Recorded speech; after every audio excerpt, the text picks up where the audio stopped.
All right, so the last category is most anticipated games. 007 First Light, Grand Theft Auto 6, Okay, hold on. Just say double You O said 007, what is 007, sorry. 007? Just gonna rewind.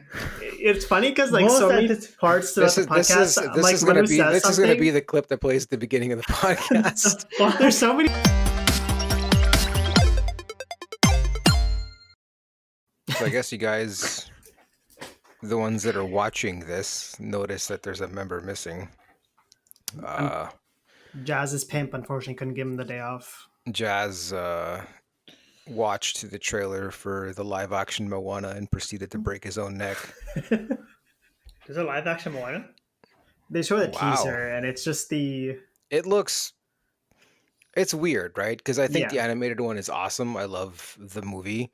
And this is literally a one-to-one recreation, and it just feels odd saying this looks like shit. But Is The Rock playing Maui? yes, Okay. I mean, it makes sense. yeah, but like The Rock is playing Maui, and the chicken looks exactly like the chicken in the animated movie. Like he's CG.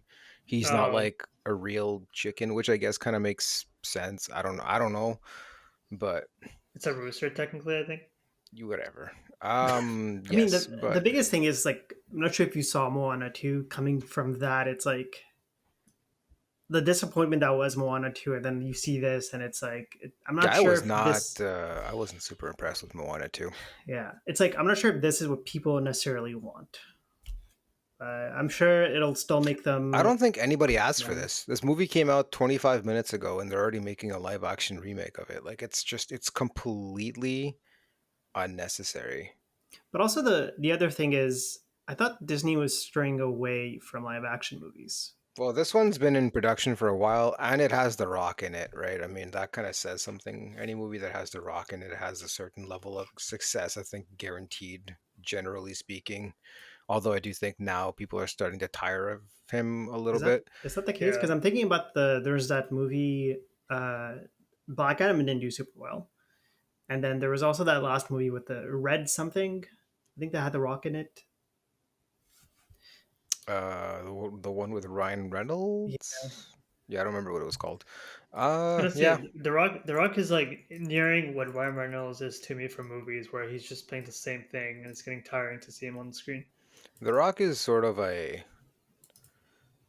see him less, and I know this, like, I don't mean to, like, necessarily disrespect him, but I feel like he's less of an actor and he's more of a professional cosplayer. Like, it's just whenever I see him in a role, I don't see the character he's playing. I just see The Rock dressed up Cosplaying, as yeah. whatever, you know what I mean? And it's granted, like, the Smashing Machine looks pretty cool. I've seen the trailer for it. I haven't seen the movie, but I'm glad he's sort of trying to branch out a little bit as opposed to just sticking to the same old shit. So, we'll see what comes of that. But if Did you you want guys to see talk about, the stills of the Legend of Zelda movie? Well, not well. They showed yeah, these two images. somebody online called it Timu Lord of the Rings, and honestly, I kind of have to agree. No. Kinda, yeah. I mean, I'm sure it'll be Yeah. good. It's just It is Nintendo. I like to think, not considering their Mario movie blunder, the live action I one. mean, there's a reason they stopped making movies after that. Yeah, but I mean, with the success of the Super Mario movie, I like to think Well, I'm that sure that this time around, at least with this, they must have an immense amount of creative control. Otherwise, they wouldn't have given up the. Yeah. It's also funny that Sony is making the movie, but I don't know, man. It's just Yeah, Sony's been so good with their animated movies lately, and I'm surprised the Zelda movie isn't animated. Because if you think about Demon Hunter and then K-pop Demon Hunter, then you also had the that was Spider-Man Sony? movies. I think it was Sony. I haven't seen it yet. I've seen the trailer. Looks You good. should. It's good. I think the Zelda universe itself is, I don't say it's grounded enough, Yeah, while still that it could work as a live action. I think the two properties that they have that lend themselves the best to live action adaptation are definitely Zelda and probably Metroid if they wanted to. Ooh, Oh yeah. yeah. I really hope that Link can is fully capable of talking in this, but every time he attempts to talk, he gets cut off. So in the end, he never has any dialogue. Oh, That that'd be would be so so good. smart. I think it would work for as a joke for the first little bit, but I think he's gonna have to talk, right? Like he's Yeah. definitely talking in this movie. There's no way he's a silent protagonist in an hour and X minute I movie. can Yeah. I Or can maybe see a he'll do Geralt like kind of thing grunts or happening. shouts or like watch out, like things like that. Like, but like when it comes to actually saying like a sentence, that would be funny if he just keeps getting I just know interrupted. that if the movie starts and there's like some fight scene that happens and he gets like hit in the throat and that's why he can't talk, I'm gonna be so annoyed. There's probably, you know what, if he does talk throughout the movie, there's probably going to be a joke at one point where they're like, "Oh, why aren't you talking?" or like mute or something. You I know think what? we'll talk. It'll be like very minimal, like the Witcher series. Okay, real quick, 5 things Link has to do in this movie. All right, I'll start. Number one, he's got to smash a pot. Damn it, I was gonna say that. He's gotta get chased by chickens. He's got to get fucking mauled by chickens, is what he's got to Yes. do. He has He, to have an annoying fairy following him around. He's got to go into a field and just sort of spin his sword around and chop some grass. he's gotta find rupees in the grass. I feel like that would be very fitting. He just trips on them. He's like, huh? Who leaves these around? How fantastical do we think we're gonna go with this? Like, do we think that the Deku tree is gonna be in this? And Oh It yeah, has 100%. to. It has to. Well, because like the Legend of Zelda does have like creatures, right? So the Zoras, the Gorons, the Octorok. So like those are kind of staples to the Legend of Zelda series, and I can't imagine them making a movie without showing them at the very least. where Some do form or you? another, the Deku Tree makes an appearance, and I think not all the Zelda games, but most of them. So Yeah. I'd be surprised if they didn't include him. I wonder where this will fall on the timeline. I guess, or sort of what they're basing the story on. It could be its own thing. It doesn't necessarily have to fall in the timeline of the games. I'm sure there's gonna be some people that are gonna like analyze the shit out of the movie to try to see where it fits. I just don't want them to go the Twilight Princess route, and then Lynx becomes a wolf, because the alpha slash furry community is going Yo, to fucking lose it. they're gonna bag the Twilight crowd. Hey, it might just generate them the extra revenue Nintendo always wants. The furry community is gonna watch this so many times. In case it's not obvious, this is a video game podcast. My name is Taz, joined by Deep and Manu. Jazz is missing. Fuck that guy. He's Hope you in feel so better, much pain. Jazz. Yeah, What are we discussing today? We got the Game Awards nominees. that's gonna be the Diddly. primary topic. And for lightning round, we're gonna be doing the Super Mario Galaxy trailer discussion as well as the Steam Machine. I'm gonna add one right now for lightning round, and it's gonna be Ubisoft using AI art in the latest Anno game. We're also gonna round the podcast up with a discussion about forgotten game series we'd like to see revived. So yeah, they finally showed the Video Game Awards nominees 2 days ago. Well, not sorry, yesterday as we're recording this. Um, did you guys, before we go over the topics, did you guys see the, I want to say controversy, but not really. Like, there's a streamer called Shroud who's pissed that like Arc Raiders didn't get nominated for Game of the Year. Well, didn't that come out? Isn't there a cutoff in terms of Yeah. Usually, yeah. you know, games have to have released by a certain date so that they can be nominated? Mm-hmm. I thought it was like beginning of November or something, and the game. But came out. Arc Raiders it's nominated for best multiplayer. Oh yeah, it is. Yeah, Or is he pissed off because it wasn't nominated for Game of the Year? he's pissed off that it wasn't nominated for Game of the Year. It should win over Expedition 33, and the multiplayer games never win. Well, yeah, there's a reason for that. I mean, look at the fucking online community for most games. Granted, for Arc Raiders, the overall sentiment seems to be positive for now, where a lot of people are sort of abstaining from just simply shooting other players on site, and they're trying to kind of be a little more on the cooperative side. Mm-hmm. But at the same time, it's. I mean, hell, even just recently, there's a story that said that especially in the UK, the vast majority of people prefer to play single player games versus multiplayer, and I think that applies to the gaming community at large. I mean, there is overall fatigue, I'd like to say, with like multiplayer games, because that's kind of been the trend for the last decade or so, especially with the rise of games like PUBG, Fortnite, and whatnot. Especially competitive games too. So it's like I can understand there are people being hesitant to want to get caught up in the toxicity with some of these competitive games.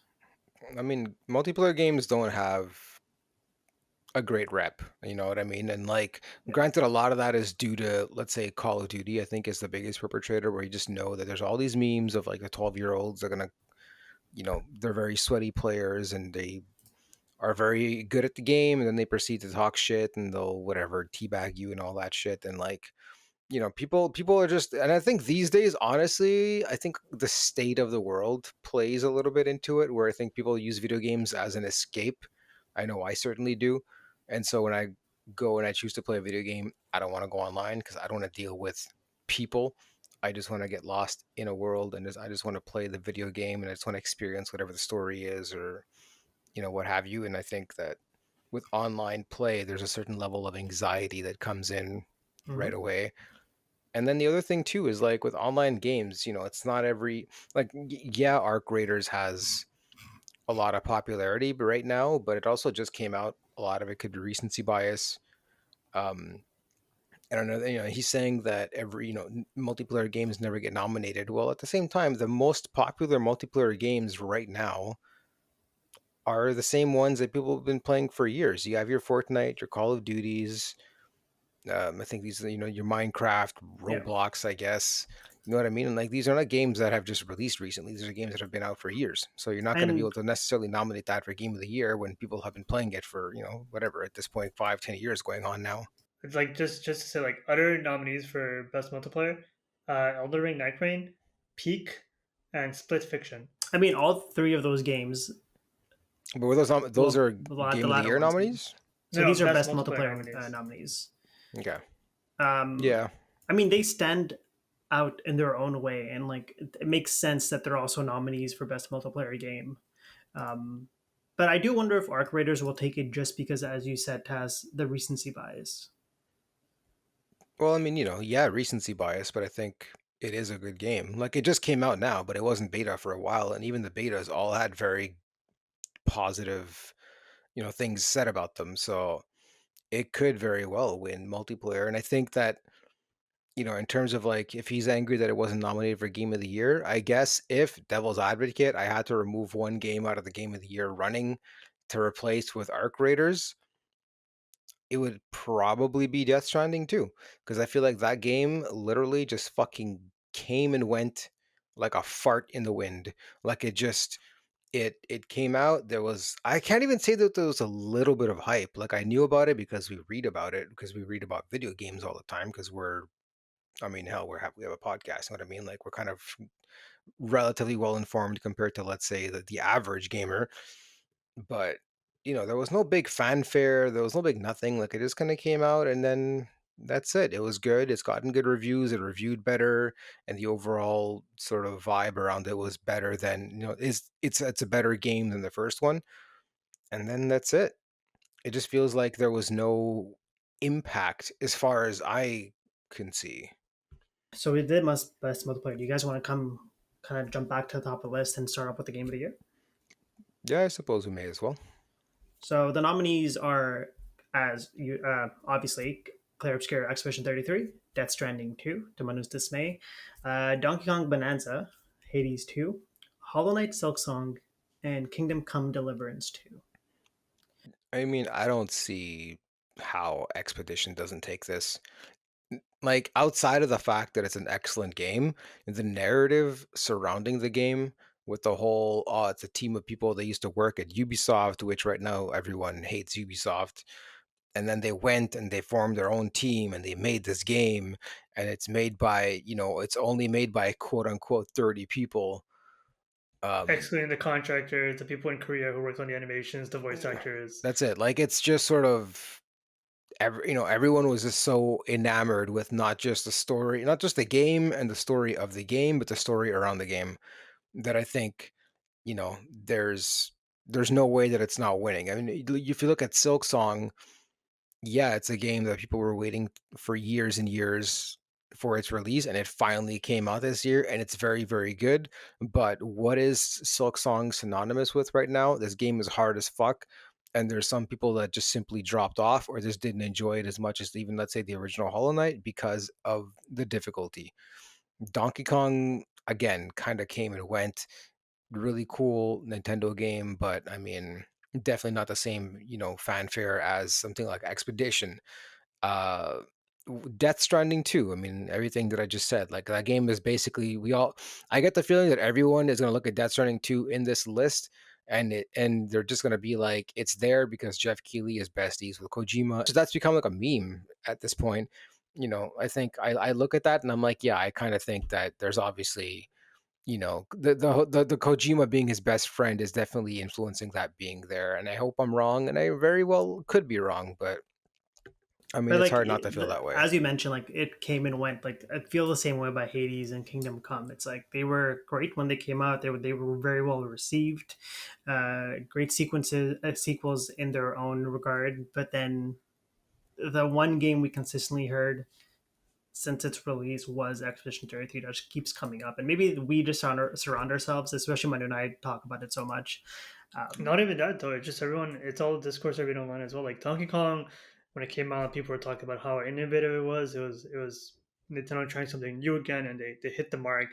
But then quickly dropped off everyone's radar. Taz, you're right. Silk Song came out. Everyone's expecting it. A solid game. I finished it, but the difficulty, uh, led a lot of people to drop it. Expedition, just a phenomenal game. But the thing that Expedition that I find really fascinating as well, a lot of people who don't typically play turn-based RPG games, uh, still found interest in Expedition and managed to finish it and enjoy it the whole way through. It is different than your traditional turn-based though. Like it does introduce new mechanic. Well, not new, but like interesting enough mechanics that I wouldn't necessarily call it your traditional RPG. But yeah, like you guys already mentioned, like we're just repeating at this point. But like it's what Expedition means for the gaming industry as a whole and what it stands to be. But they found ways to remain relevant even after release.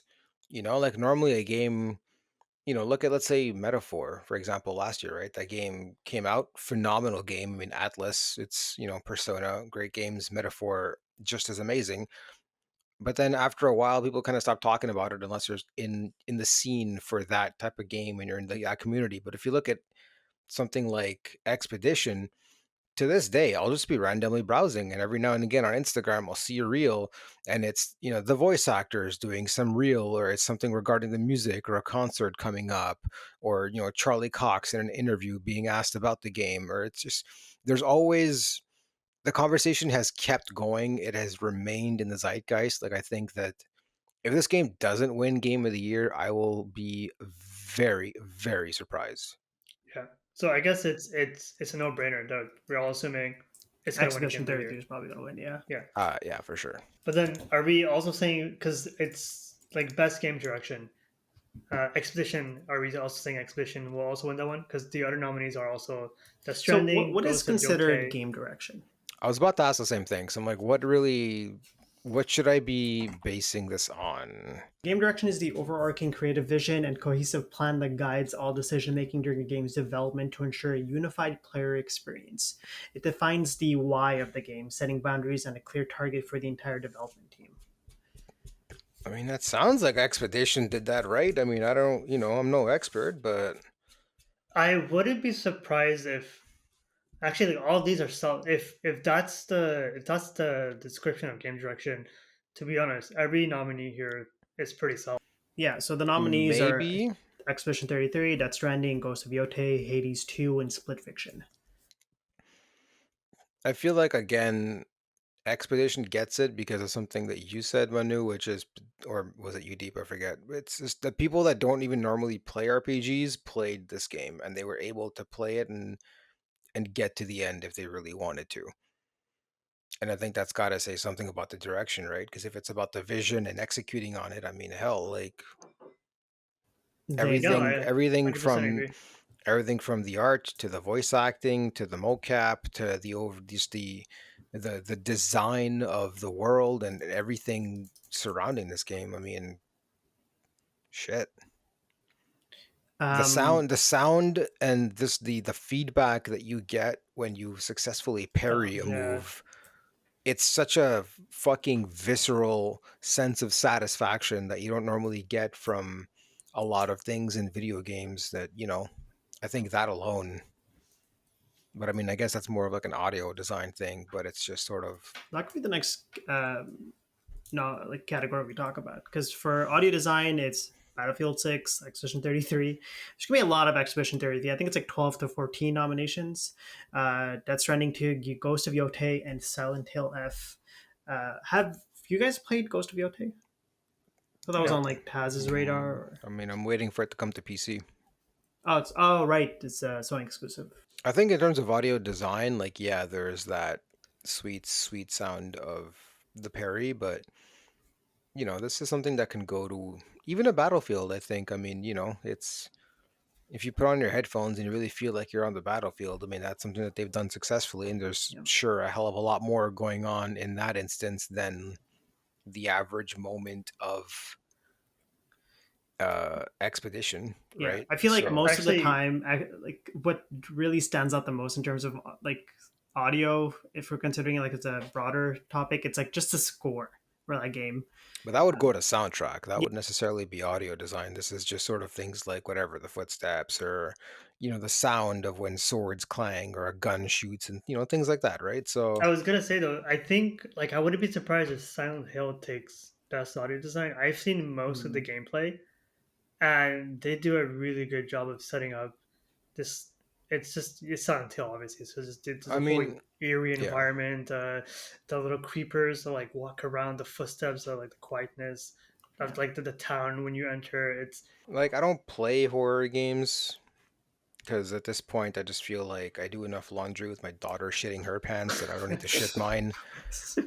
But I feel like the Okay. the nature of the game, it being horror, lends itself so well in terms of like yeah. sound design that sometimes it's a shoe in for any category. And like I haven't played Silent Hill, I haven't seen any gameplay, but if someone was like, "Yo, Silent Hill F has great sound design and should win," I'd probably just be inclined to agree based solely on the fact that it's a fucking horror game.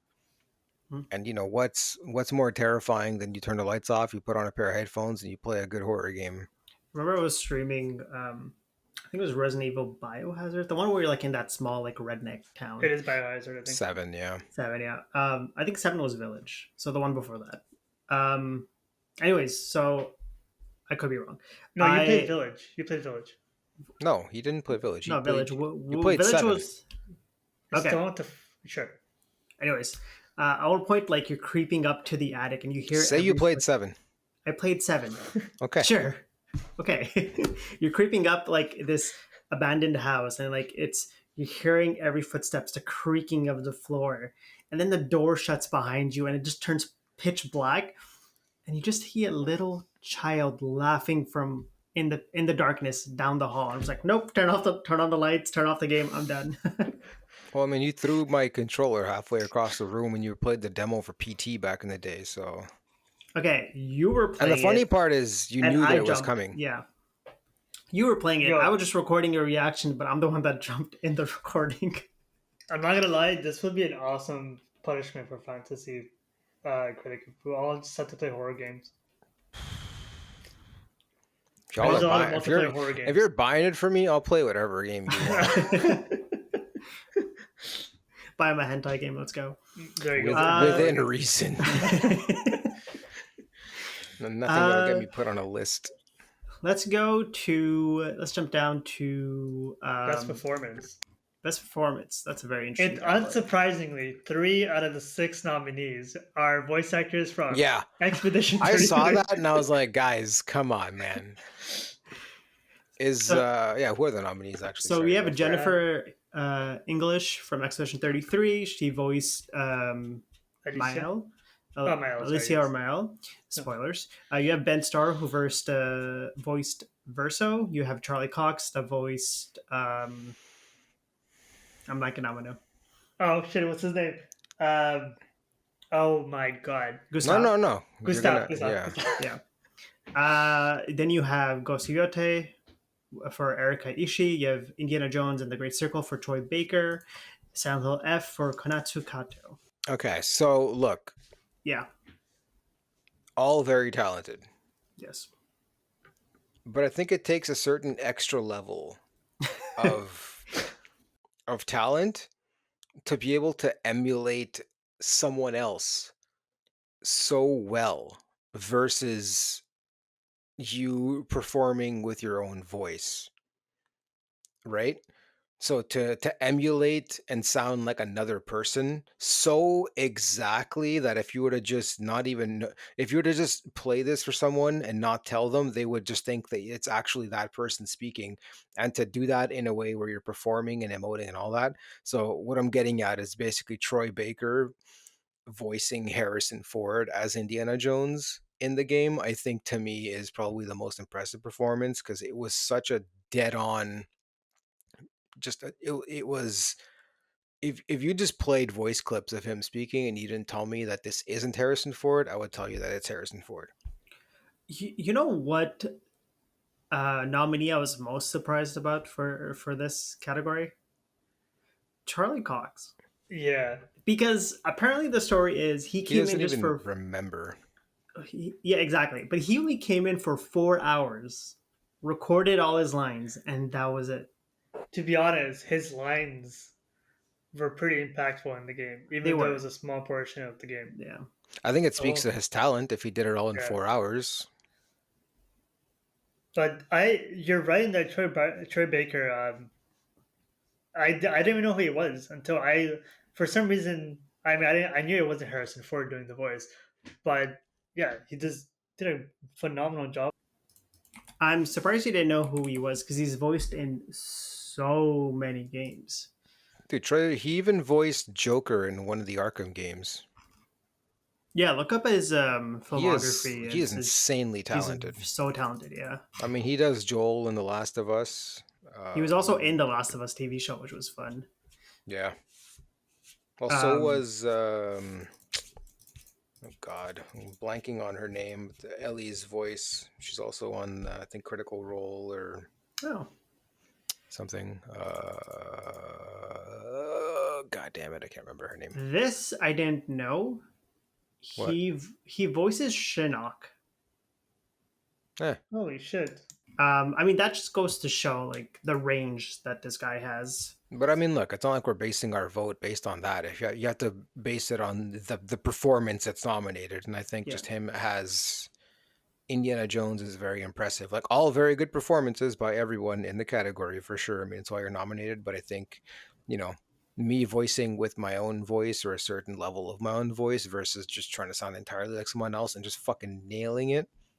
To me, that's the most impressive. So I think he should win. But I think it's gonna be a hard battle considering there's three nominees from the same fucking video game. Yeah, Next up, we talked about this. Munda and I have a bias for this. Best score in music. Nominees are Exorcist 33, Death Stranding, Ghost of Yotei, Hades 2, and Hollow Knight Silk Song.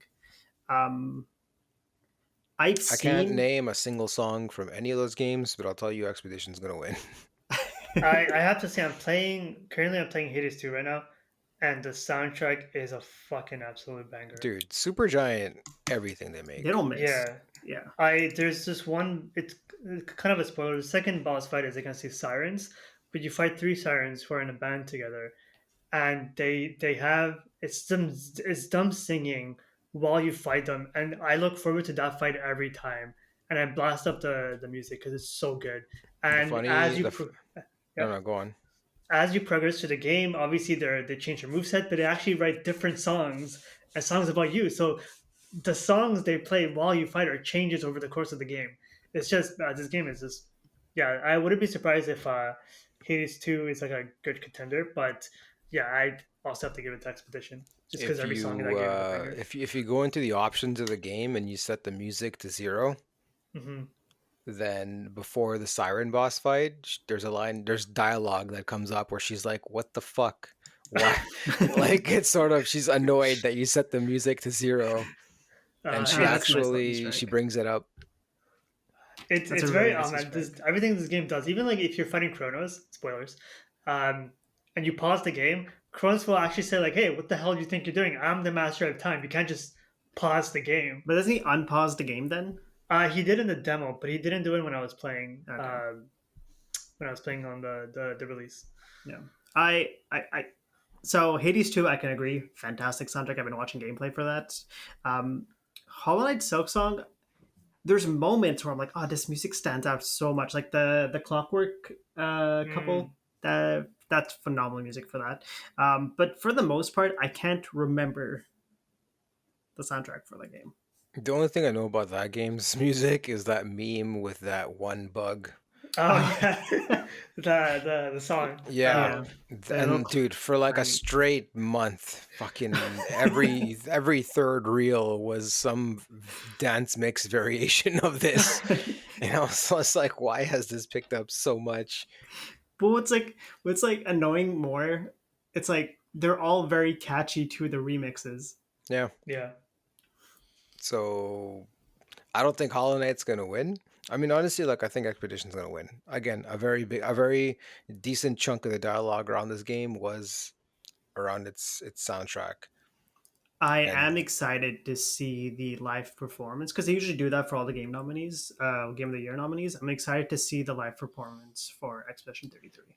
I think if they're smart, they'll have an actual like a dedicated performance Hmm. from that soundtrack, Yeah. as opposed to bringing like fucking Imagine Dragons or something on stage. Like, just have this kind of stuff. Love to see Lorien Testal win it because man, his story about how he got recruited to everything and writing the soundtrack for this game is phenomenal. Yeah, They have started doing live performances for this game, so I wouldn't be surprised if they do make one for the Video Game Awards. yeah. Wasn't he found on Sound? What's that website? SoundCloud, I think. SoundCloud, yeah. Yeah, That's how he was yeah. recruited. All right, shifting gears from scores and music, best action games. So nominees for that. Hey, one of the first ones without a Expedition 33 nomination. We have Battlefield 6, Doom: The Dark Ages, Hades 2, Ninja Gaiden 4, and Shinomi: The Art of Vengeance. Then wait, when did Ninja Gaiden come out? Didn't it just come out very recently? Uh, October or September, I think. Yeah. I played an hour of Ninja Gaiden 4 and I played a demo for Shinobi, and I would give this to Shinobi. um, Wow. Not that I didn't like Ninja Gaiden, I just really like Shinobi. But Mhm. yeah, I don't know. I think Hades too. I think Hades 1 has such a good reputation, and then 2 came out and everyone was in love with it. It scored very well. Mhm. It is a very good game. Like, I've put a couple hours into it and I very much enjoy it. And they definitely perfected a lot of things in the first game. So, I mean, I personally think 2 is a shoe in for. I don't personally think Doom: The Dark Ages is a strong contender in this because I mean, just comparing it to its previous games in the series, it didn't feel like it stood out much. Doom perplexes me because it came out.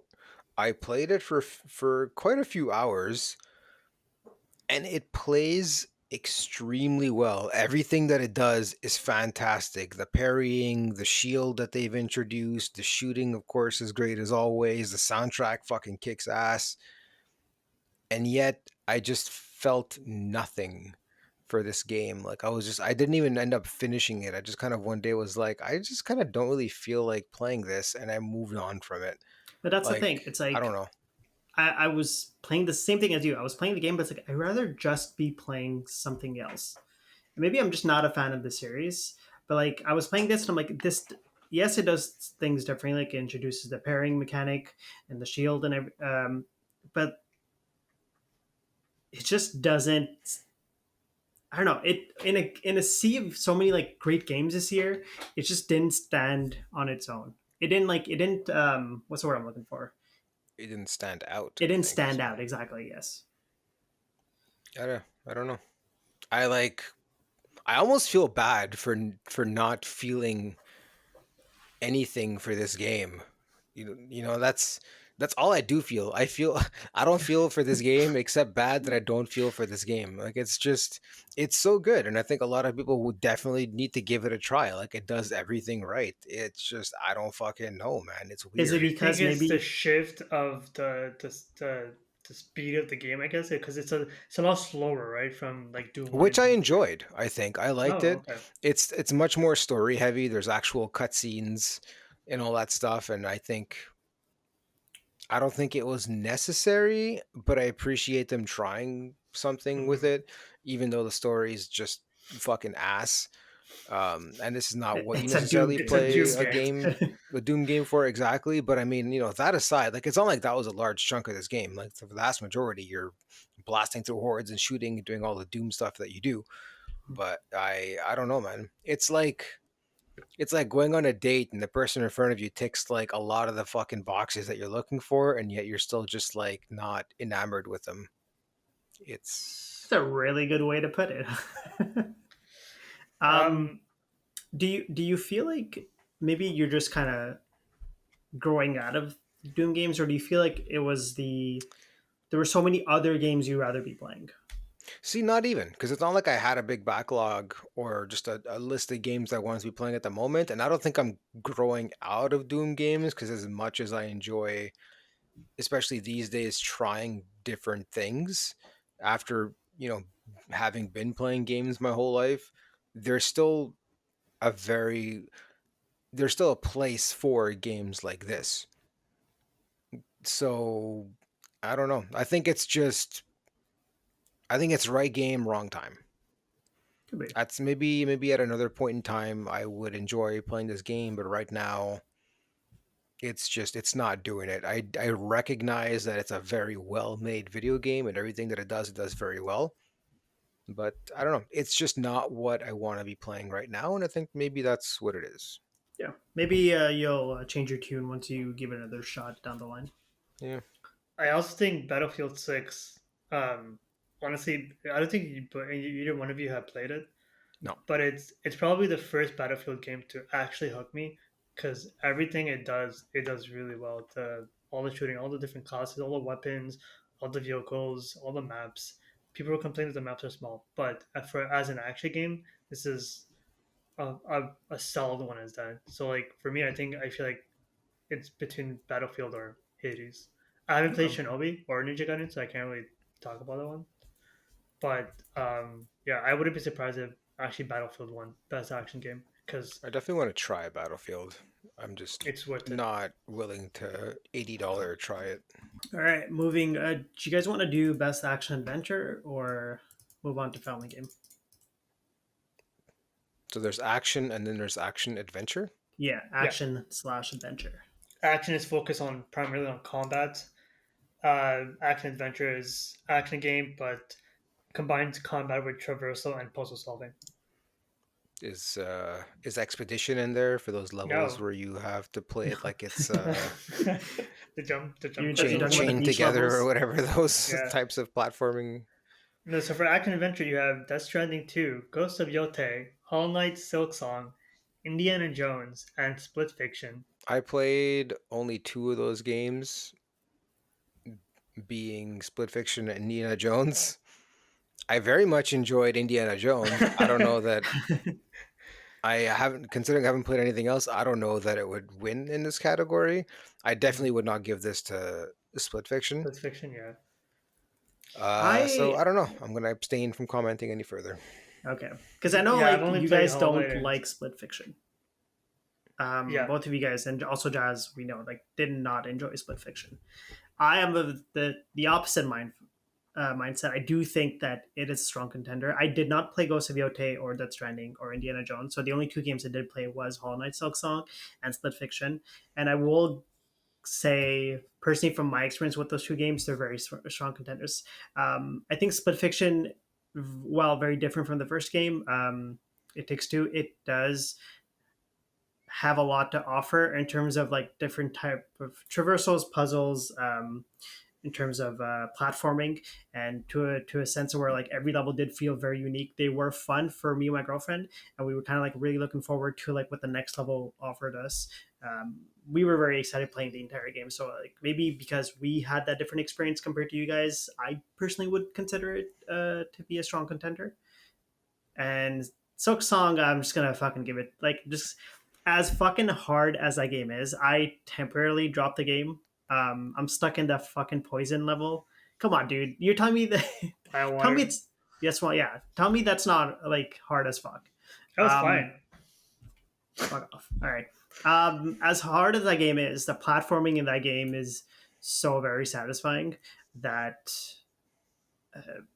I wouldn't be surprised if that's also like a strong contender as well.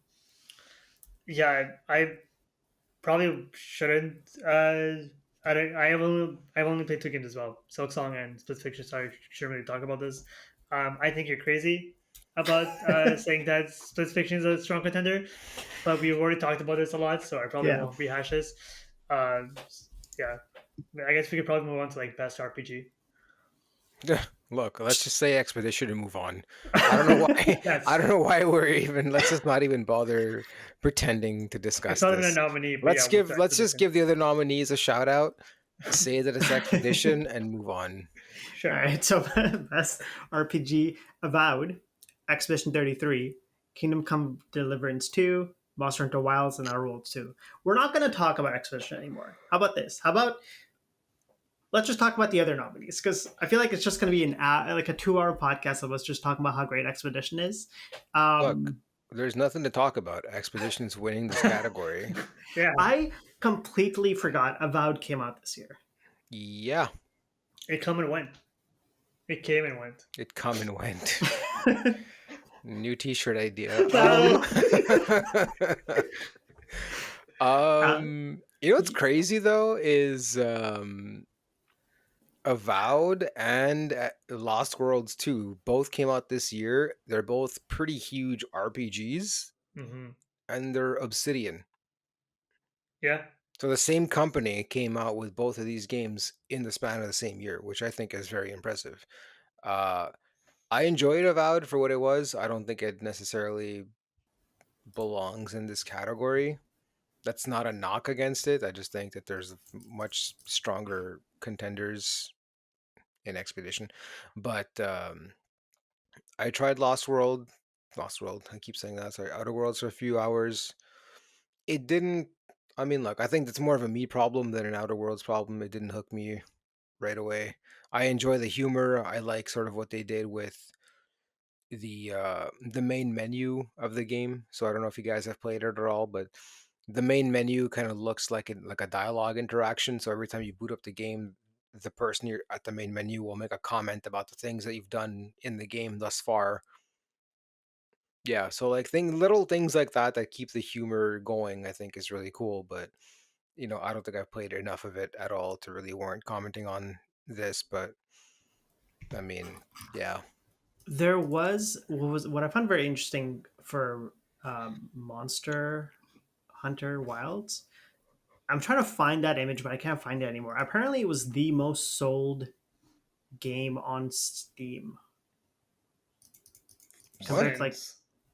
for 2025. I did find the image I was talking about, Taz, and I sent it on Discord. So it's Mm. not most sold; it's the highest player count of a specific game on Steam for 2025. And what blows my mind is Monster Hunter Wilds is 1.3 million, and then number two is like half that, which is Battlefield 6. Well, almost half, but yeah. And then you have like Silksong Arc Raiders, which is something at 480,000. So just goes to show like how surprisingly popular Monster Hunter was just on like PC. That is pretty crazy. 1.38 million as a peak is goddamn. I wonder what their highest ever concurrent player account. Probably like GTA or something. All right, Taz, this next category is for you. Best fighting games. Nominees are 2, XKO, Capcom Fighting Collection 2, Fatal Fury City of the Wolves. You have the Mortal Kombat Legacy Collection, and then you have Virtual Fighter 5.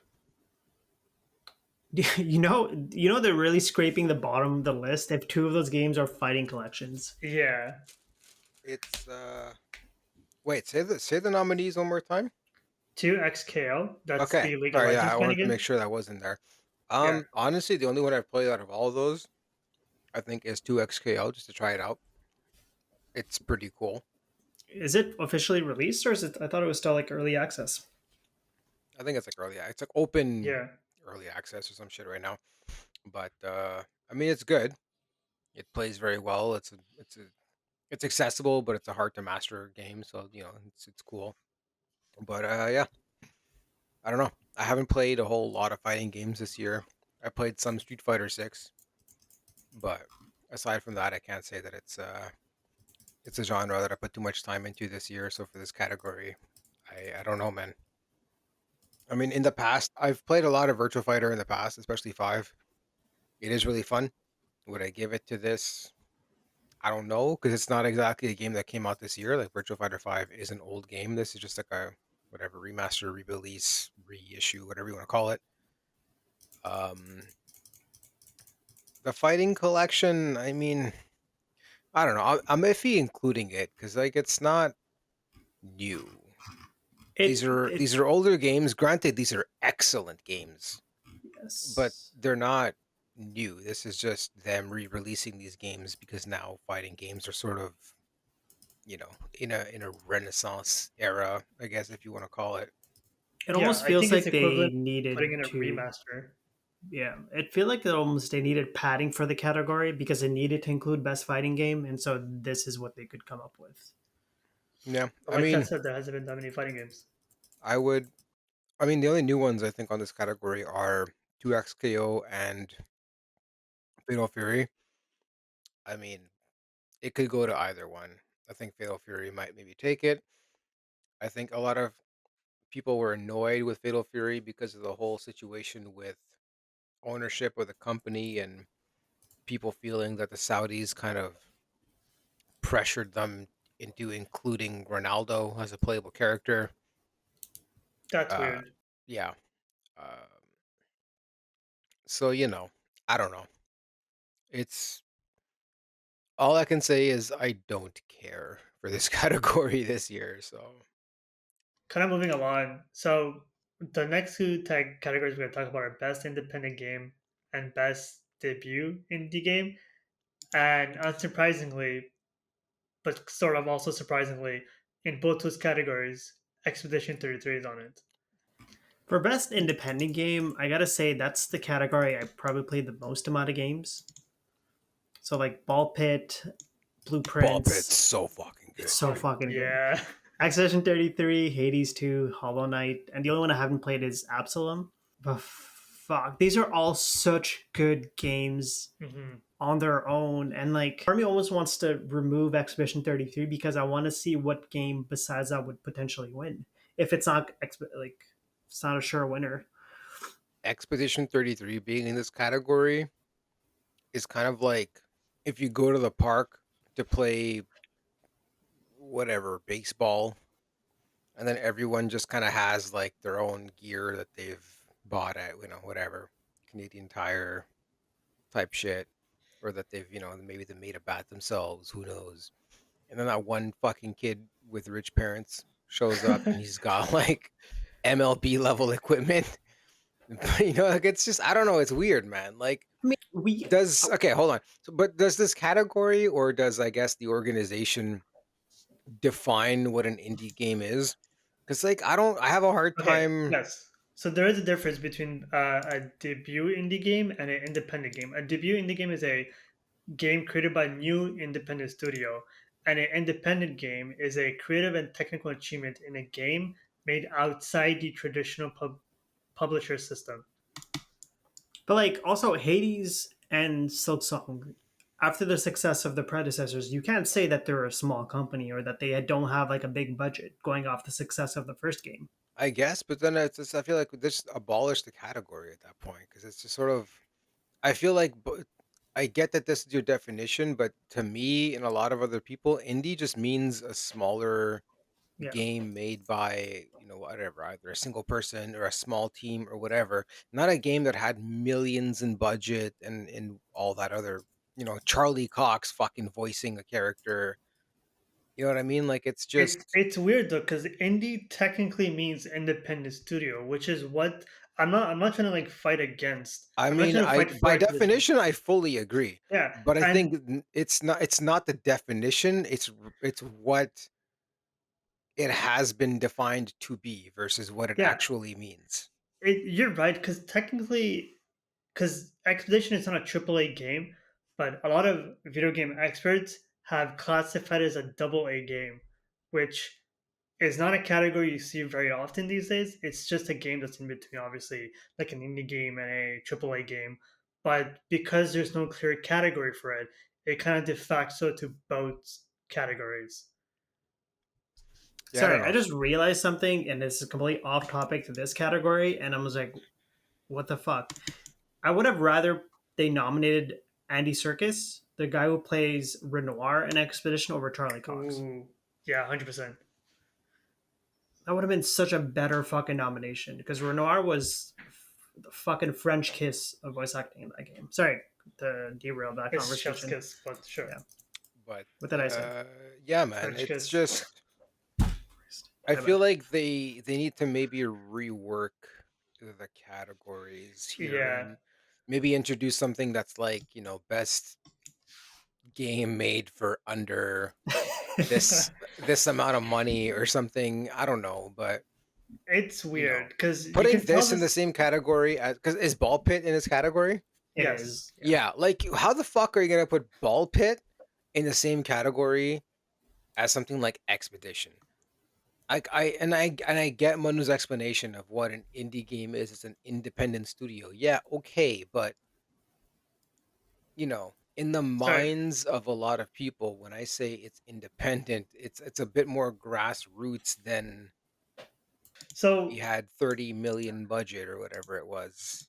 yeah, so the reason Ball Pit is here and not debut indie game is because it's not a new studio. Yeah, I It's think a Kenny's son has made a game before. yes, so that's why it's an independent game. But going off the description that they have for independent game, I'm not surprised. It's and also the only reason they got such a big budget is just because of the publisher. But that's not unheard of the publisher to just drop a shit ton of money towards. But also, then Supergiant Games being there because they've made so many bangers over the years. Are they still considered an independent studio? Yeah, like at this point, it's just I feel like it's a term indie that needs to just be sort of reworked because yeah, it's the typical publisher system, but at this point, it's just Yeah. like there's so many games that come out now without that. Like you don't need that system anymore. I mean, if you look at Peak, that's an indie game because it's a bunch of people that just went and released it. If you look at Megabonk, it's one guy that made it. You know what I mean? Like it's Yeah, as much as I understand, like as much as I want to give it to Expedition, I feel like it's not fair for other games that could potentially get the credit they deserve for this, like Blueprints and Ball Pit, fucking Hades and Silk Song. Like it's their moment, it's their opportunity to get But I like mean, this type of award. And I mean, Expedition is such a good game, and it's just gonna overshadow but it. maybe that just goes to show what a strong year we've had for video games because we're just like, oh yeah, obviously Expedition's getting, it, but these games also deserve it so much, and it's very conflicting when we see these nominees. I don't know. I feel like if Expedition, like how do I want to say this? This might be weird to say, but I feel like if a game like Expedition can be nominated as an indie game, then I think the categories need reworking. I think that Yeah. you know it's just something I don't know enough to tell you what it should be reworked to, but I think that there's definitely some tweaking that needs to happen. But But then I think if we I look at think the it is definition something of the they're working on. category, made outside the traditional publisher system, is it because of the story behind the game, how it's like a bunch of developers that kind of fact are like separated from Ubisoft and created this project? Is that why it's such it would be considered like an independent game? I mean, maybe, but again, if the definition is outside the publisher system, then it wouldn't matter the origin of these people. It could have just been people that you know met online and decided to do it. It could have been whatever. Like it doesn't. I think the fact that they're former Ubisoft people is a plus, simply because people fucking hate Ubisoft. That's fair.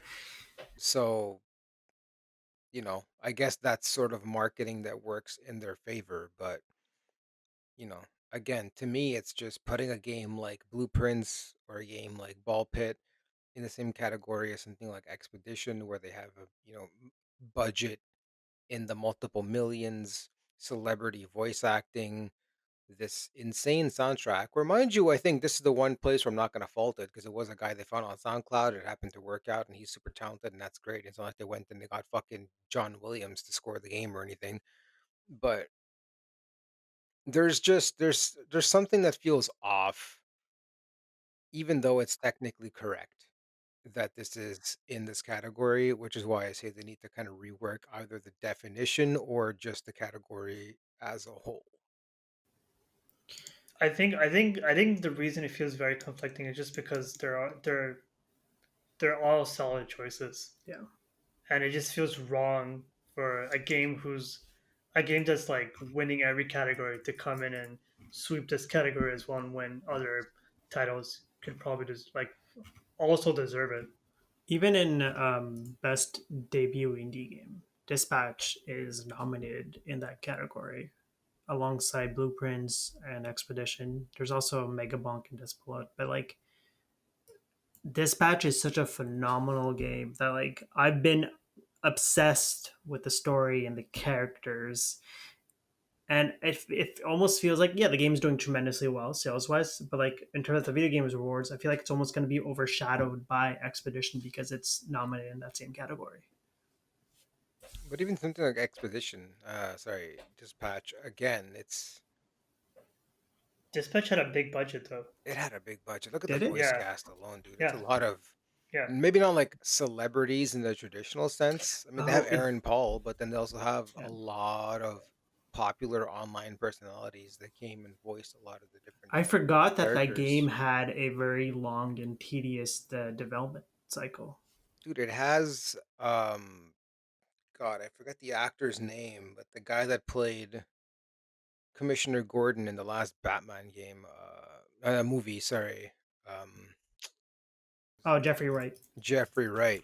Like again, I know I'm technically wrong,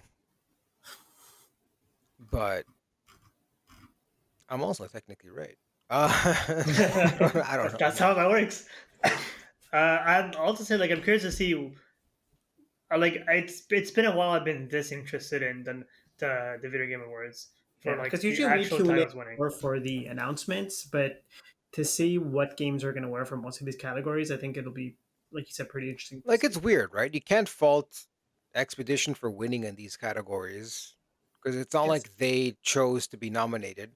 But do they deserve to win in many of these categories? Yeah, probably. They're gonna go ahead and they might just actually sweep it. But it's just like, are people gonna be annoyed with that? I don't think they will be because it's such a darling to everyone. But then all these other games just get completely fucking overshadowed at the same Yeah. time. It's kind of like the GTA effect where we saw like developers sweating whenever like GTA gets pushed to a release around when their game is being released because Yeah. they don't want their game to be overshadowed by But at the GTA. but at the end of the day, what are we even talking about any of this for? It doesn't fucking matter because at the number one selling game is fucking NBA 2K26. So nobody gives a shit at the end. This I is don't know not going to affect anyone who plays that game. no one's gonna, and this is not going to affect anything. Every year a 2K basketball game comes out, the number one comment I see is, "Oh, this is basically a casino simulator with a basketball game attached to it." And oh, lo and behold, it's the number one fucking seller right now.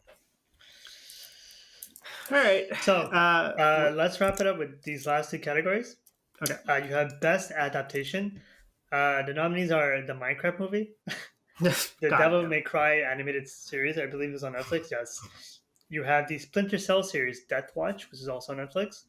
You have The Last of Us season two, and you have Until Dawn, which was, I believe, yes, it was like a series that they came out with. Yeah, Wasn't When The did Last of Us 2 not like was it not received well? I thought it was. when did Sonic 3 come out? Yes, yes, thank you for bringing it up. That came out Oh, this year and they picked that over Until Dawn, which is that's so sad. fucking Wait, absurd. I was only half listening to my note. Until Dawn is in this fucking category? Yeah. Yes. That got reamed. Yeah, I don't know, man. Well, it came out okay, so the movie came out December 20th, 2024, which was still after last year's nominations. It was amazing. Keanu Reeves as Here's fucking Shadows? It was so What? good. I don't Dude, know how. It's like one of those. here's what happened. Okay. Okay, Jeff Keighley went to Nintendo and was like, "Guys, I would love either a clip or a trailer for Mario Galaxy at the Game Awards. Lots of eyes on this show. It's good for you guys. It's good for us. What do you say?" And then Nintendo was probably like, "Well, that sounds pretty good, but we see that Sonic is in best adaptation. Maybe we replace it with something else, and then we can talk." Taz with his tinfoil hat. Yeah.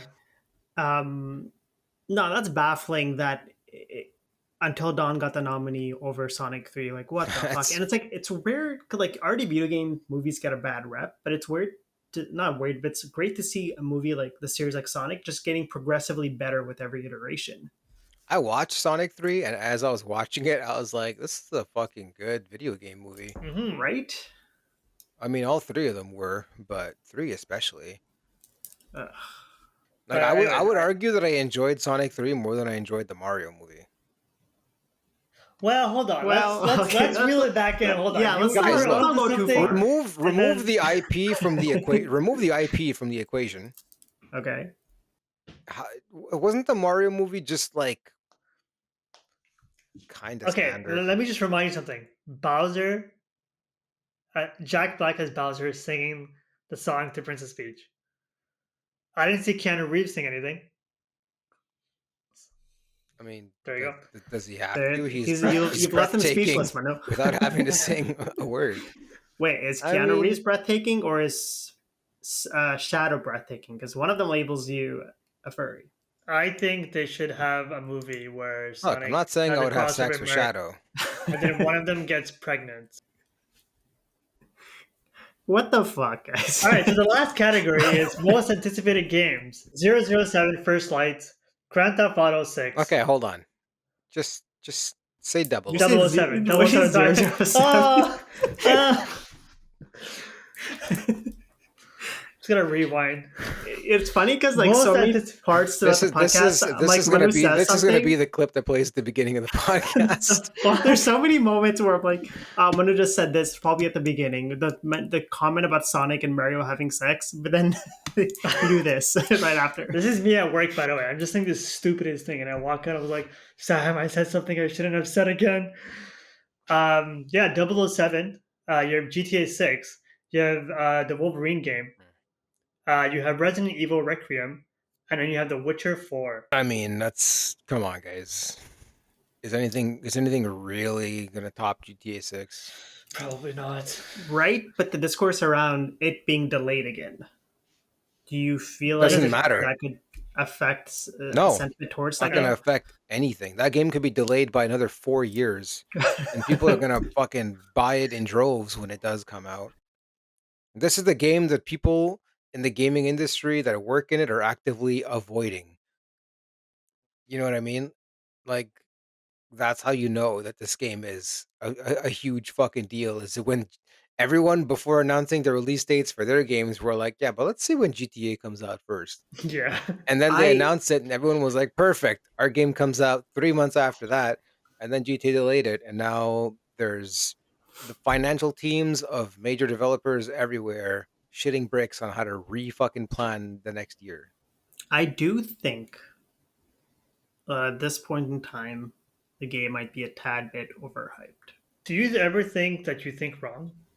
No, every day of my life, I wake up. Okay. That's yeah. I don't think he's Uh, wrong. I think it's probably to a certain degree, maybe not going to live up to the hype. Yeah.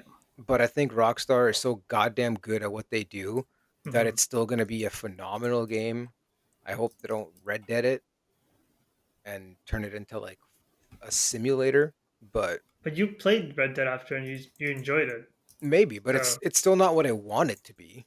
Like, I played is it. the Go sorry on. to No, interrupt. no, Go on, go ahead. I no. But that's interrupted it. you. I played it again on its own terms, and I was like, fine, this is what you are. I accept it. Let me try to experience it with that perspective. But GTA is not that. It shouldn't be that. Mhm. But So so the way I'm approaching this, like, is it going to be a good game? Yes, because for the reasons you listed, it is Rocksteady. They're known to make really polished and very fun games. I Rockstar, think it's Rockstar. That's why I said no. is it You said Rocksteady? Rocksteady. What the son of a bitch? It's All okay. I said 007. I think you thought that. right. But so I think fans are going to look at this, and I think there might be quite a few that are going to be like, I don't know if this was personally worth the wait for me. I I think this don't. game is gonna come out. It's gonna sell like crazy. Some people are gonna be disappointed, but it's gonna be fun as hell.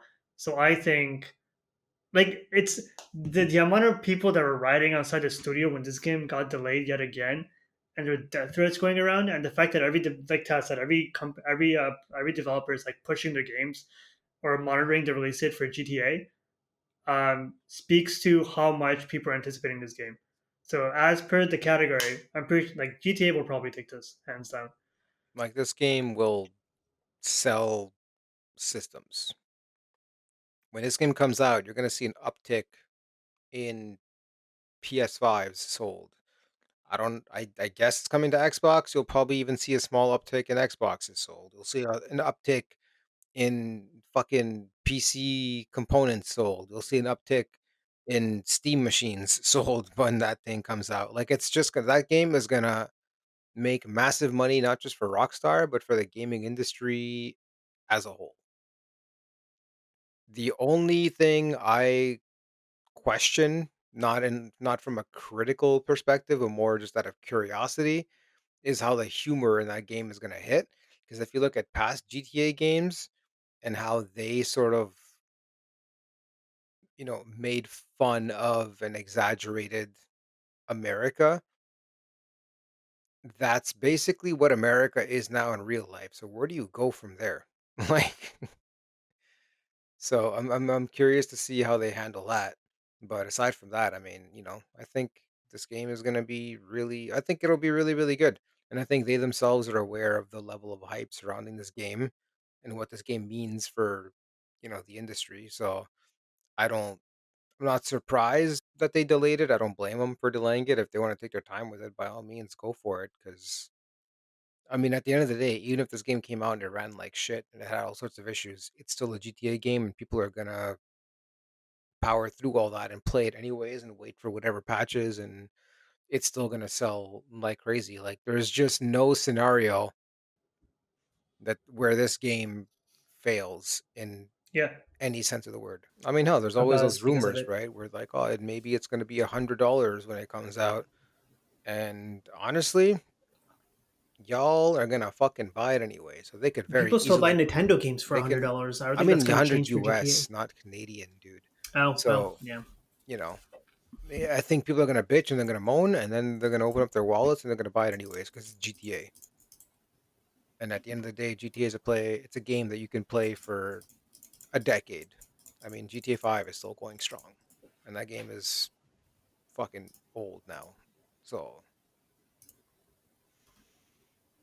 does that round out the categories, or do we have any more left? yeah. No, those are mostly categories of interest for us. I guess we can move on to our lightning round. We are going to be talking first about the Super Mario Galaxy trailer that just dropped. Guys, how do we feel about this? Was there like a certain level of excitement? Because I know Manu and I played Galaxy Taz. I don't think you've played, as far as I can tell. Um, Initial The thoughts? Are you trailer guys looks excited? good. Yeah. The trailer looks good. If it's anything like the first movie, but Galaxy, I think this movie will. I'm excited. I don't think it could fail in any way. It's just more of the same. Uh, yeah. There was So a level of excitement that I had that almost brought me tears of joy. Where like when Peach and Toad jump into that star and it launches them and they go to that like the first planet underwater. I don't know, the combination of like with the animation and the music especially and the sound effects was very like nostalgic for me for like the OG Super Mario games. Taz, did you Um, also watch yourself when you were watching it, or okay. I mean, the needle didn't really move much for me, honestly. I never played Galaxy. I thought the first movie was good. I wasn't like I was glad that it wasn't a sack of shit, and like it was a good Mario movie. It wasn't amazing by any means. Like I think it was a 3 out of 5 for me, which I don't mean that. Oh, I don't so think I mean cool. that in a bad way, Yeah. but and in this, My like I never played any of the Galaxy games, but I saw the trailer and I was like, yeah, this looks like it'll be another fun movie. I'm not dying to see it. I'll probably wait till it comes out on streaming and watch it at home. But that said, yeah, my I only I gripe with expect it to be good.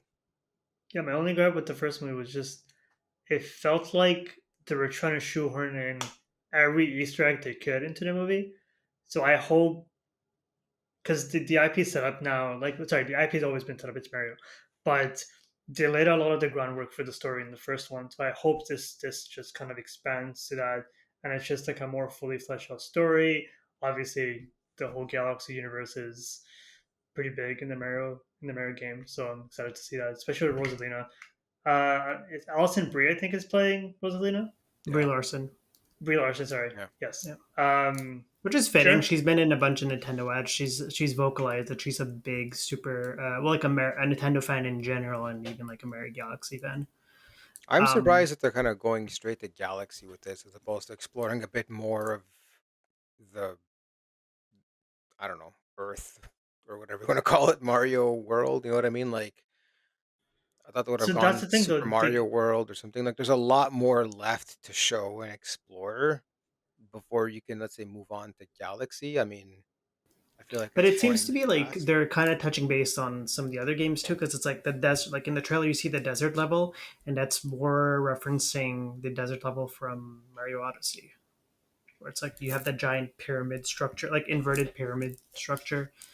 So I feel it like you could be already saw also most of the world in the first movie, though. Correct me if I'm wrong, Deepu. Like I feel like most because in the first one he's traveling all across like different like cities. that is true. Yeah, they Um, do make reference to different Mario worlds in the first movie, as like Peach and Mario are traveling to like even when they're going to go see like the Decade Land or whatever it's called. Okay, well, either way, I'm sure it'll be good. People will enjoy it. Next up, Steam Machine. That's Steam's getting their own quote unquote console slash PC. So this was recently availed alongside other products as well, like for example their own personal VR headset. They also showed their own Steam controller, which is not the first time Steam has released a controller, but this is more of a kind of upgraded control with the touch pads at the bottom now to be more ergonomic, and then traditional thumbstick and buttons on the top. I just want to say there's this one line that they posted on their Steam page, I guess, that I really love, which I personally think is throwing a lot of shit at Windows right now. It says, yes, the Steam machine is optimized for gaming, but it's still your PC. Install your own apps or even another operating system. Who are we to tell you what to do with your computer? There's been multiple times where it's proven that Steam OS just simply runs games better than Windows does. There is a lot less bloatware in general, though, in the Yeah, background. But in terms of hardware, we're looking at somewhere between an Xbox Series S and X. So it's not like top tier, but I mean, that'll probably reflect on the price. We don't know what it's going to cost. We do have a rundown of its full specs, so we can kind of have a basic estimation on what it could look like on the market, anywhere between $400 to $500. Although there were discussions about this potentially being There's no way it's gonna be that much. It's just using like the Steam Deck as a baseline is 6 times stronger than the Steam Deck. Average estimations are anywhere from like $800 to $1,000 or even more. I would be surprised if this but costs the four to base five hundred model dollars. of the Steam Deck is $400. Keep in Oh, mind is it this 6 times stronger than the base model? Because just the because only it's six difference times between the stronger, you got to keep in mind technology evolves. So when did that model of the Steam Deck come out versus you're talking about more current technology? I think this is very interesting. It kind of shakes up the console scene a bit because we're looking at this. We're at this point now where all pretty much Xbox games you can expect them to be on PC. They don't really do exclusives anyways. Sony exclusives usually are timed exclusive, so you can also expect them to come out on Steam or anywhere else on PC. So I do wonder if you're going to see a higher shift of console players making that now move to just forego buying the next PS5 or the PS6 and just switching and buying your own PC device. I think this thing is definitely going to live or die by the price. that they charge for it because it has everything going for it. It substantially lowers the barrier of entry to PC gaming. So anyone that's very hesitant to get into it because they don't want to either build their own PC or they don't want to deal with Windows or they're just not sure about compatibility or having to tinker with graphic settings or whatever and all that. It essentially eliminates that because I mean, if you look at the Steam Deck, everything that comes to Steam now is it deck verified? Yes, no, it's always mentioned on the page. So similarly, now that you're also going to see, okay, well, is it Steam Machine verified? And the second you know that, there's tons of resources online that are going to be telling you, well, these are the optimal settings. Put this, and you can play it at this, FPS at this resolution, what have you. I mean, I So, can't see it most games not being Steam Machine certified, because the only games that would fall outside that category would be games like Call of Duty that require kernel level, that require operating systems that have how do I put this? They have like kernel level security, like Yes. anti cheat in place, and so Windows. No, there are some multiplayer games like Battlefield is a good example that to play it you need to install this anti-cheat kernel level software. It and however that's not available in like Linux but this or is not who this is geared at. no, it's not. If you're playing Call of Duty and if you're playing Battlefield, you're either playing it on a PS5 or an Xbox, or you have a PC and it's already capable of running this game. Yeah. That's the So only two ways you're playing this.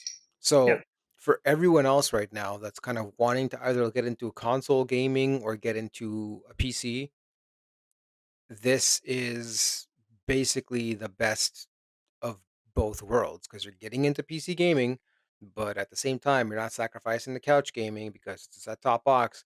The OS is extremely intuitive, and it's not like you're getting a PC that has a unique set of specs. You're getting a Steam machine. And so if you tell people that I have a Steam machine, they know exactly what specs they are.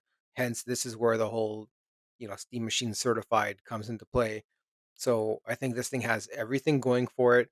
Not to mention the fact that it's going to open up a massive library of games to people that otherwise wouldn't have access.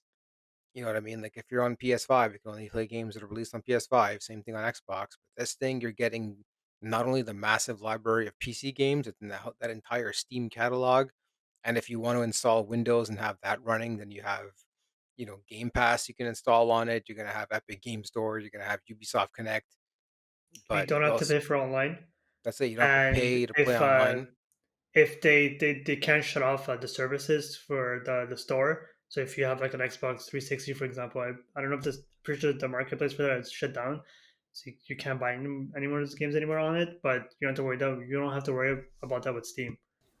There's also discussion of whether or not, depending on what this could be priced, if non gamers are also going to purchase this as their PC device, because you mentioned you can install Windows on it. I wouldn't buy this to be my PC. If I bought a Steam machine, it's gonna run Steam OS, and how it's gonna stay. Yeah, I feel like a lot of people I envision this as like a form factor they could bring with them. I mean, it's just Steam Deck, obviously, but if you have a dedicated PC, you can use this to like put in the living room, so you can still play your games that are not as demanding on your No, TV. but I'm saying from a perspective of, like, let's say if the it's priced according to buying like a pre-made computer, then I think it's touching upon a different market altogether as well, like to include that in there.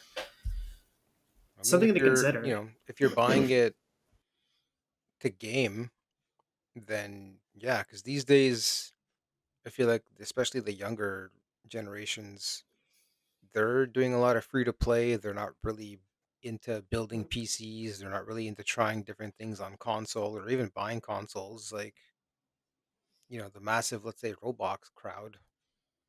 Roblox runs on a fucking microwave if you wanted to these days. So like Hmm. if they wanted to get into if you wanted to get them into PC gaming, I mean this again lowers that barrier of entry. It's basically a console, but it's a PC.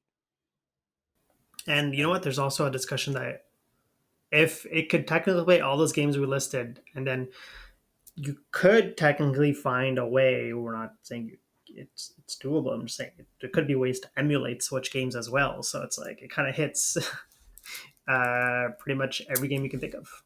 Again, I mean, I think it all boils down to the price. It's going to live or die by it.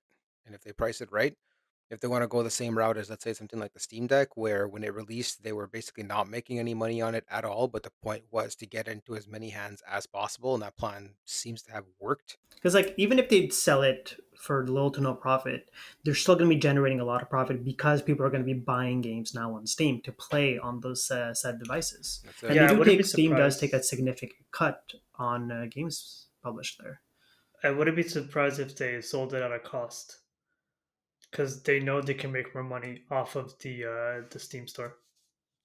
I mean, it's kind of like when you buy a razor, right? The company's not making money on the razor; they're making money on the refills that you're gonna buy afterwards. And so, same concept here. Steam makes a shit ton of money based, you know, if just taken purely as their cut from everything sold on the store. And I think this is just another avenue for people to buy Steam games. Yeah, I don't think this is going to be like a console killer though, just because all the games they've showed on the Steam machine have been like indie games, but indie games that don't require a lot of resources like Hades or Stardew Valley. So I think for people that are looking to play indie games, yeah, this is their console. But people that don't have a strong computer like we do, and mainly game on consoles, I think if they want to play like big games like I don't know Battlefield or like Black Ops or even like Expedition, I think that's not what the Steam machine is for. Well, I mean, No, but like it has the capability to run them to that's it. a Yes, certain to an You're probably performance. extent. not running them at ultra settings, but like Yes. who's to say it's still not going to look great? Um, But then I also like if it's Steam OS, I'm not sure if Steam inherently has that ability to stream games off your PC, like Moonlight or whatever. I'm not sure if there's an official version of that.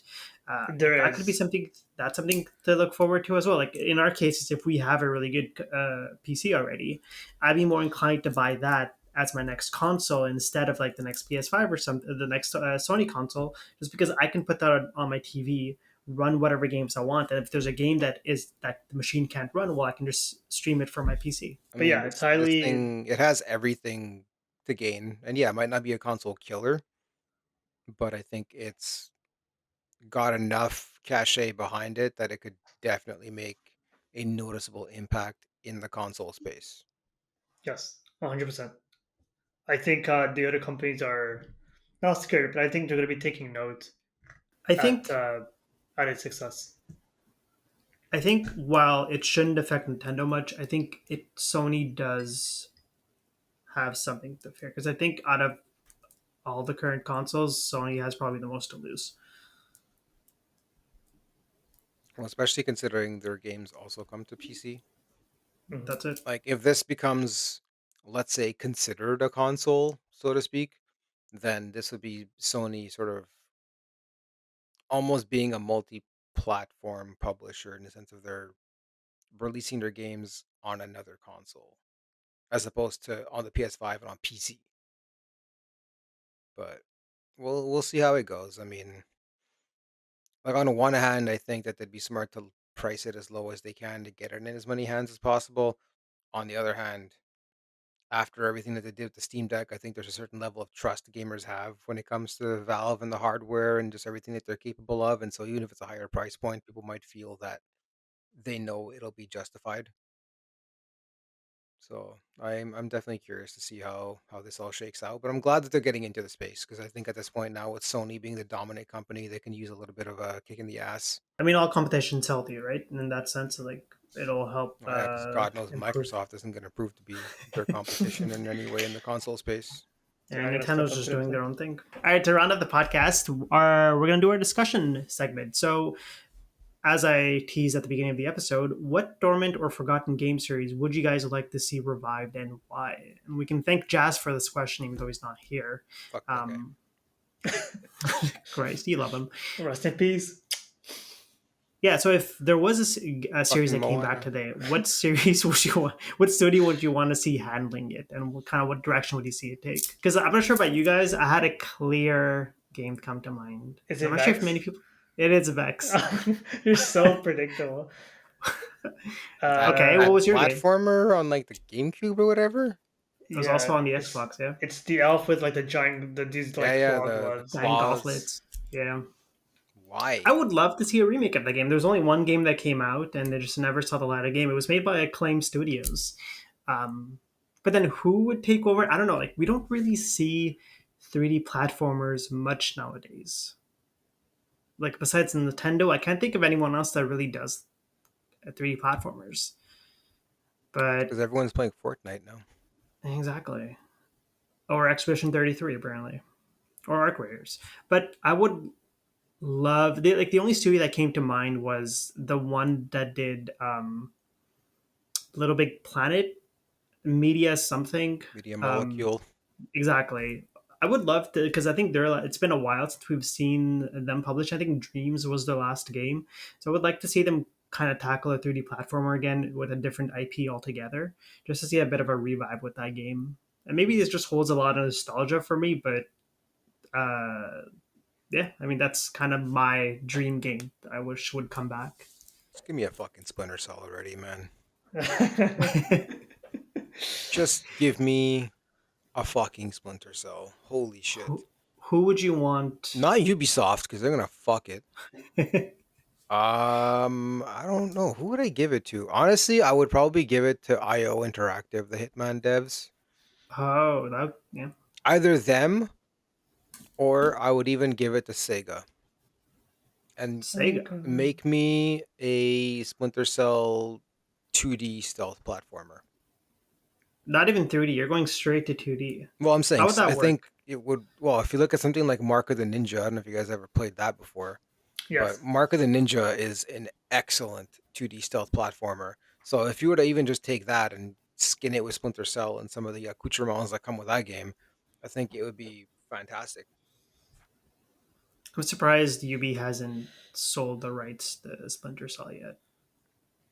Maybe that's why they made that Netflix show to kind of gauge interest to see if people still want to see Apparently, the some show was Splinter. good, but I don't Yeah. know that it moved the needle for anyone because I forgot that it even came out this year. Do you think it's because they don't think Splinter Cell would do well in the market? I just don't think stealth games are sort of a popular genre right now. I No, think the that's not gaming I true. think the gaming landscape has changed too much for a serious stealth game to come out and actually be successful.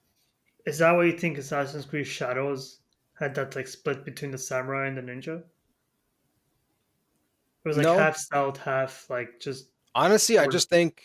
I think that was nothing more than just a stupid idea that they had because they Mm. wanted to do something different. I don't think that they did it because they thought stealth wasn't in. I literally think they're like, we need to try something new. Why don't we? And then their brilliant idea was, well, hey, what if in this stealth video game we introduce a character that just basically acts like the fucking Hulk?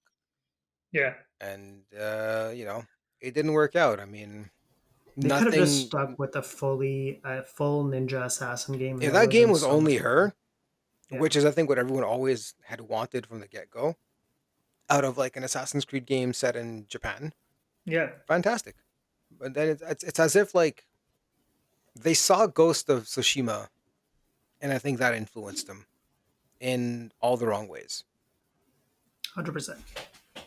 But then it's also like if you look at Star Wars Outlaws, that came out, and at the beginning, early on in its release, it had a lot of stealth segments, and these were stealth segments where if you get seen or get caught, it's an automatic game over, restart from checkpoint, and people fucking hated that. But back in the day, that was the norm because it's a stealth game. What do you do in a stealth game? You hide, you get caught. It's over. So I just feel like with the crowd these days and the attention span that people have, I don't know that the masses have the patience to deal with a stealth game, and those that do aren't numerous enough to justify them making one. It sounds like we need to develop our own Splinter Cell like spiritual successor. I think that's what we need to do. Yeah, we'll fucking do it and it'll be great. We'll call it Pointy Wood Cage 007. 007 Shadows. Okay, Wonder, what's your Uh, game? I'm gonna say Nintendogs You Alright, laughed because at me for Vex, this and was your episode games. 16 of Not Quite High Score. Thanks for watching. Okay, well, okay. Why Nintendogs? no, I just never got to play it, and now that I have a console, I feel like it'd be cool. Plus, Samantha really wants to play it, so for her it'd be a big thing. So Just get You a know, real you know, dog. you can just get that game and play it. That's it. You have a cat. it's- You can play Nintendo Cats every day. You wanna play with a dog? I have one. Come over. okay, so let's get. I'll be there next week. Cool. Oh, the bridge is closed next week.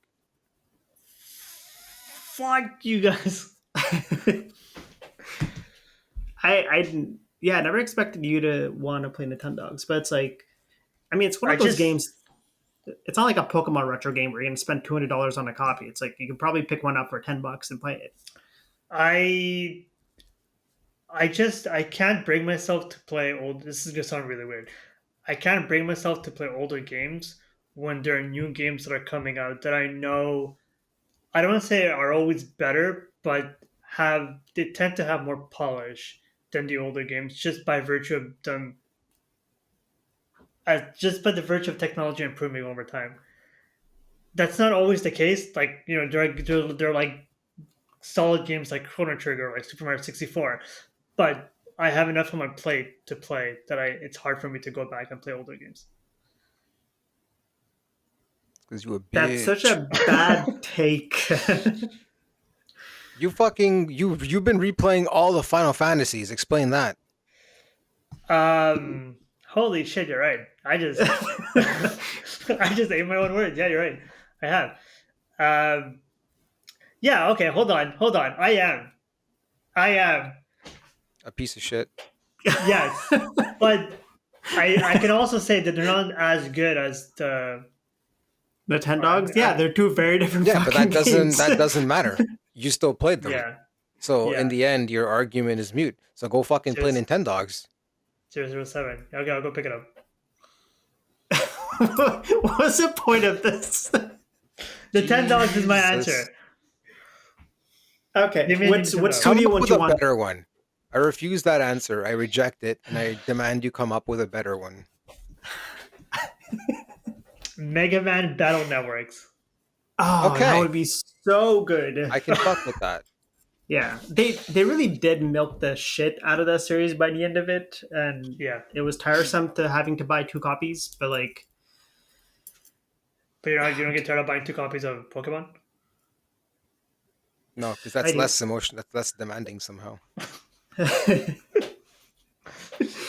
right, fuck off. What studio would you want to see take over Battle Network? I would give it to the studio that made Crosscode. I think it's like it's an indie dev, but it's the same kind of type of game, and I think they've managed to improve upon the formula. So if they can do Okay, that, hear me out. Hear me out.